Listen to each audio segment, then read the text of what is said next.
Hello, नमस्कार दोस्तों, कैसे हैं आप सभी। आई होप आप सभी बहुत अच्छे होंगे और आपकी पढ़ाई भी बेहतर चल रही होगी। तो एक बार फिर से स्वागत है आपका आपके अपने YouTube channel the study channel में। आज मैं फिर से आप सभी के लिए बाल विकास एवं शिक्षा शास्त्र से रिलेटेड क्वेश्चंस लेकर आई हूँ। और इसमें जो है मोटिवेशन एंड लर्निंग से जो है टॉपिक है, ये टॉपिक से है क्वेश्चंस। आज आपको इस टॉपिक से क्वेश्चंस देखने को मिलेंगे जो कि बहुत इंपॉर्टेंट है। जैसे कि पहले के वीडियोस आपके लिए इंपॉर्टेंट रहे हैं, वैसे ये वाला वीडियो भी आपके लिए बहुत इंपॉर्टेंट है। तो आप इसको एंड तक ज़रूर देखिएगा और आप क्वेश्चन जो भी देखेंगे वो आपको टेट और सी टेट दोनों में हेल्प करेगा। तो ये आज का जो वीडियो है सीडीपी का, सी टेट सीडीपी का, वो लास्ट वीडियो है। इसके बाद मैं हिंदी का वीडियो लाऊंगी, हिंदी का स्टार्ट करने वाली हूँ। तो अगर आपने चैनल को सब्सक्राइब नहीं किया है तो कर लीजिए चैनल को सब्सक्राइब, जिससे कि आपको आने वाले वीडियोस मिलते रहें। तो और अपने दोस्तों को भी शेयर कर दीजिएगा। और चलिए स्टार्ट करते हैं, देखते हैं आज का क्वेश्चन क्या है, कैसा है, डिस्कस करते हैं दोनों लोग मिलके। सॉरी, हम लोग, मैं और आप नहीं, आप लोग बहुत सारे लोग होंगे तो मिलकर डिस्कस करते हैं। आइए देखते हैं पहला क्वेश्चन। देखिए हमारा आज का पहला क्वेश्चन है कि अध्यापक विज्ञान, जिसको पेडागोजी कहते हैं, तो उसका मुख्य केंद्र क्या है। अध्यापक विज्ञान का मुख्य केंद्र क्या है। बच्चा, पाठ्यक्रम, कक्षा, संपूर्ण शिक्षण प्रणाली। क्या है इसका मुख्य केंद्र। बच्चा, पाठ्यक्रम, कक्षा, संपूर्ण शिक्षण प्रणाली या फिर प्रक्रिया कह लीजिए आप।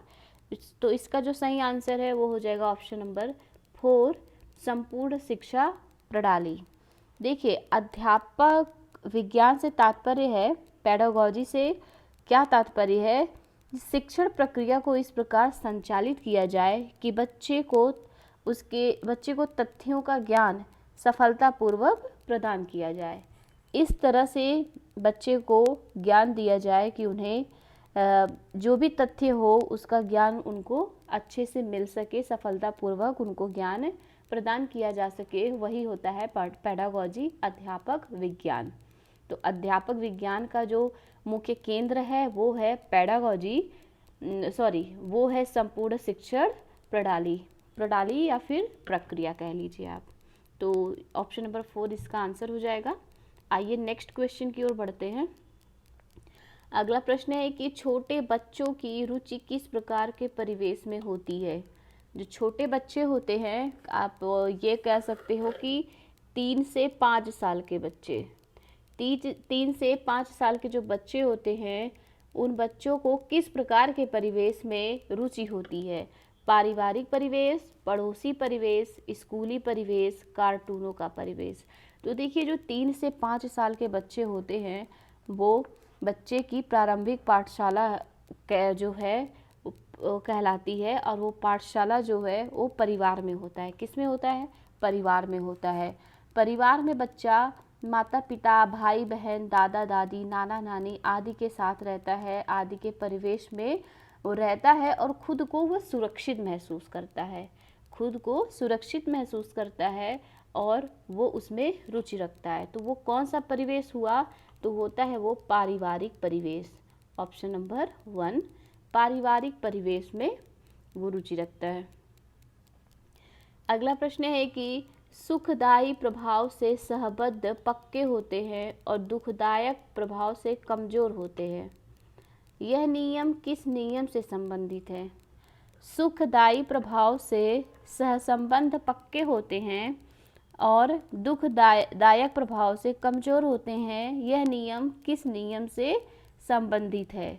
अभ्यास का नियम, उपयोग का नियम, प्रभाव का नियम, अनुप्रयोग का नियम। इसका जो सही आंसर हो जाएगा वो हो जाएगा ऑप्शन नंबर 3, प्रभाव का नियम।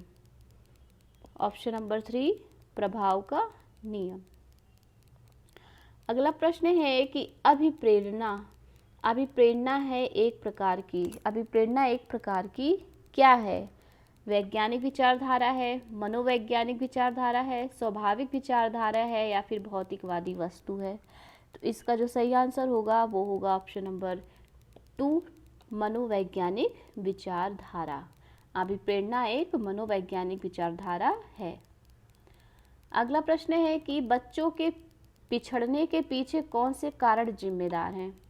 बच्चे के पिछड़ने, बच्चा जब पिछड़ जाता है, काफ़ी पिछड़ा हुआ रहता है पढ़ाई में, तो उसका जो कारण है, कौन सा कारण जिम्मेदार है। स्कूल का निरंकुश वातावरण, स्थूल बुद्धि, कम बुद्धि लब्धि का होना, घर का वातावरण या प्यार की कमी। तो इसका जो सही आंसर होगा वो होगा ऑप्शन नंबर 2, स्थूल बुद्धि कम बुद्धि लब्धि का होना। देखिए, स्थूल बुद्धि का मतलब होता है कि कम बुद्धि का होना। तो कम बुद्धि वाले बच्चे अपने समवयस्कों मतलब अपने बराबर के जो बच्चे होते हैं उनसे थोड़ा पिछड़ जाते हैं। बाद में समुचित उपचार से शिक्षण के अभाव में यह अंतर बढ़ता है और फिर यह समस्याग्रस्त बन जाते हैं। क्या समस्याग्रस्त बन जाते हैं?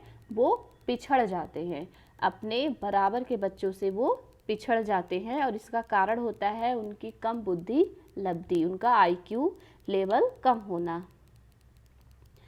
अगला है कि प्राणी की वह स्थिति या अवस्था जो व्यवहार के लक्ष्य की ओर निर्देशित करती है कहलाती है।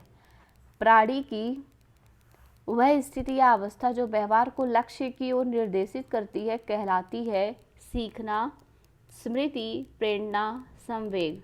इसका जो आंसर है वो होगा ऑप्शन नंबर 3, प्रेरणा। प्रेरणा कहलाती है। अगला है कि जॉन पी डिस्को ने अभिप्रेरणा देने वाले घटकों की संख्या बताई है। जॉन पी डिस्को मनोवैज्ञानिक हैं, उन्होंने अभिप्रेरणा देने वाले घटकों की संख्या कितनी बताई है? 2, 4, 7, 10। तो इसका सही आंसर होगा 10। उन्होंने 10 घटकों को बताया है। अगला है कि शिक्षक को सीखने सिखाने की प्रक्रिया में क्यों महत्वपूर्ण माना गया है। शिक्षक को सीखने सिखाने की प्रक्रिया में महत्वपूर्ण क्यों माना गया है? वह ज्ञान का प्रदाता है, अतः श्रेष्ठ है इसलिए, या फिर शिक्षक एक सजीव रूप से ज्ञान धारा बच्चे तक प्रभावित करता है, वह उच्च ज्ञान को समझ सकता है, वह बच्चों पर रौब जमा सकता है तथा उनको परीक्षण कम अंक दे सकता है। तो इसका सही आंसर होगा ऑप्शन नंबर 2, शिक्षक एक सजीव रूप से ज्ञान धारा बच्चे तक प्रभावित करता है। नेक्स्ट क्वेश्चन है कि सामूहिक बुद्धि परीक्षण का विकास सर्वप्रथम हुआ। सामूहिक बुद्धि परीक्षण का विकास सर्वप्रथम कब हुआ? द्वितीय विश्व युद्ध, प्रथम विश्व युद्ध से, प्रथम विश्व युद्ध से पूर्व, या फिर उपर्युक्त में से कोई नहीं। तो सामूहिक बुद्धि परीक्षण का विकास सर्वप्रथम हुआ था प्रथम विश्व युद्ध से। कब से हुआ था? प्रथम विश्व युद्ध से हुआ। अगला है कि समावेशन का अर्थ है। समावेशन का अर्थ क्या है? विकलांग बच्चों की शिक्षा, लैंगिक समानता एवं भेदभाव रहित शिक्षा, विशिष्ट आवश्यकता वाले बच्चों की शिक्षा, उपरोक्त सभी। तो इसका आंसर हो जाएगा ऑप्शन नंबर 4, उपरोक्त सभी। समावेशन का अर्थ है ये सभी, जितने भी ऑप्शन है सब सही है, तो आंसर हो जाएगा उपरोक्त सभी। नेक्स्ट है कि अचेतन प्रेरक। अचेतन प्रेरक means unconscious motive. Unconscious motive का महत्व सर्वप्रथम प्रतिपादित किया गया किसके द्वारा? वुंट लिखा है यहाँ पे, वुंट द्वारा, मैकडूगल द्वारा, फ्रायड द्वारा, या फिर वाटसन द्वारा। तो इसका सही आंसर हो जाएगा ऑप्शन नंबर 3, फ्रायड द्वारा। अचेतन प्रेरक का जो महत्व है वो सर्वप्रथम फ्रायड ने प्रतिपादित किया। नेक्स्ट है कि बालक में सृजनात्मक अभिव्यक्ति में निम्न में से क्या प्रभावी नहीं होता है? बालक में सृजनात्मक अभिव्यक्ति में निम्न में से क्या प्रभावी नहीं होता? राजनीतिक भाषण, नाटकीय खेल, रचनात्मक खेल, काल्पनिकता। तो क्या जो है वो प्रभावी नहीं होता है? तो इसका जो आंसर हो जाएगा वो होगा राजनीतिक भाषण, ऑप्शन नंबर 1। नेक्स्ट है कि दूसरों के कार्य या व्यवहार को देखकर उसी तरह कार्य करना है। प्रेरणा, मूल प्रवृत्ति, अनुकरण, अनुबंधन। दूसरों की तरह दूसरों के कार्य या व्यवहार को देखकर बिल्कुल उसी तरह करना वो अनुकरण कहलाता है, ना कि प्रेरणा कहलाता है। वो क्या कहलाता है? अनुकरण कहलाता है। अगला प्रश्न है कि व्यापारी, खिलाड़ी, राजनैतिक नेता एवं अभिनेता किस व्यक्तिगत प्रारूप के होते हैं? किस टाइप के वो व्यक्ति होते हैं? अंतर्मुखी, बहिर्मुखी, उभयमुखी, उपयुक्त, कोई नहीं।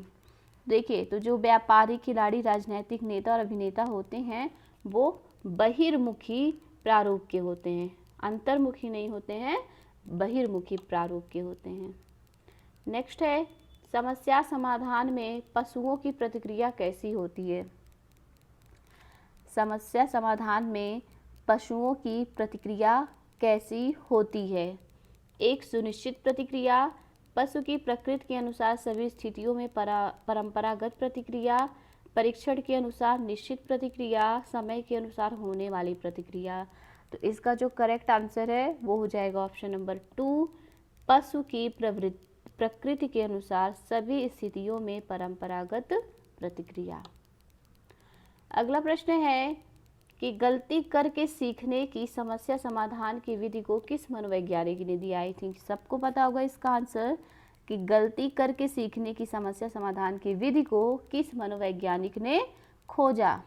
फ्रोबेल ने, मॉन्टेसरी ने, थॉर्नडाइक ने, बिनेट ने। तो इसका जो आंसर हो जाएगा वो हो जाएगा ऑप्शन नंबर 3, थॉर्नडाइक ने। किसने? थॉर्नडाइक ने ट्रायल एंड एरर तरीके से सीखने की तकनीक की खोज किसने की है? थॉर्नडाइक ने की है। ऑप्शन नंबर 3 बिल्कुल सही आंसर है इसका। अगला प्रश्न की राष्ट्रीय पाठ्यचर्या रूपरेखा का निर्माण करने वाली संस्था है। ये भी क्वेश्चन इंपॉर्टेंट है और यहाँ से क्वेश्चन बहुत पूछे जाते हैं, सीटेट में भी और टेट में भी। राष्ट्रीय पाठ्यचर्या रूपरेखा का निर्माण करने वाली जो संस्था है वो कौन सी संस्था है? तो इसका आंसर हो जाएगा ऑप्शन नंबर 1, NCERT। आप सभी को पता होगा NCERT इसका निर्माण करती है। नेक्स्ट है कि भारतीय संविधान के कौन से अनुच्छेद विकलांग व्यक्तियों के कल्याण से संबंधित है? ये भी क्वेश्चन बहुत इंपॉर्टेंट है कि कौन सा अनुच्छेद विकलांग व्यक्तियों के कल्याण से संबंधित है? 46 व 42, 41 व 46, 42, 43, 14 व 15। इसका जो सही आंसर होगा वो होगा 41 व 46। 41 एंड 46 जो अनुच्छेद है वो विकलांग व्यक्तियों के कल्याण से संबंधित है। 41 व 46। अगला है कि संपूर्ण शिक्षा व्यवस्था का आधार स्तंभ है। संपूर्ण शिक्षा व्यवस्था का आधार स्तंभ है प्राथमिक शिक्षा, माध्यमिक शिक्षा, विश्वविद्यालय शिक्षा, उपयुक्त में से कोई नहीं। इसका आंसर हो जाएगा प्राथमिक शिक्षा। संपूर्ण शिक्षा व्यवस्था का जो आधार स्तंभ है वो है प्राथमिक शिक्षा। नेक्स्ट है कि शिक्षण के संदर्भ में अभिप्रेरणा क्या है? शिक्षण के संदर्भ में अभिप्रेरणा क्या है? किसी तथ्य को जानने के लिए उत्कृष्ट शिक्षा, अभिरुचि, प्रेरणादायी कथन, एक मार्गदर्शक प्रतीक। तो इसका आंसर हो जाएगा कि शिक्षण के संदर्भ में अभिप्रेरणा मोटिवेशन क्या है? इसका आंसर हो जाएगा ऑप्शन नंबर 1, किसी तथ्य को जानने के लिए उत्कृष्ट शिक्षा। किसी तथ्य को जानने के लिए उत्कृष्ट शिक्षा। नेक्स्ट है कि स्किनर द्वारा दिया गया अधिगम सिद्धांत है।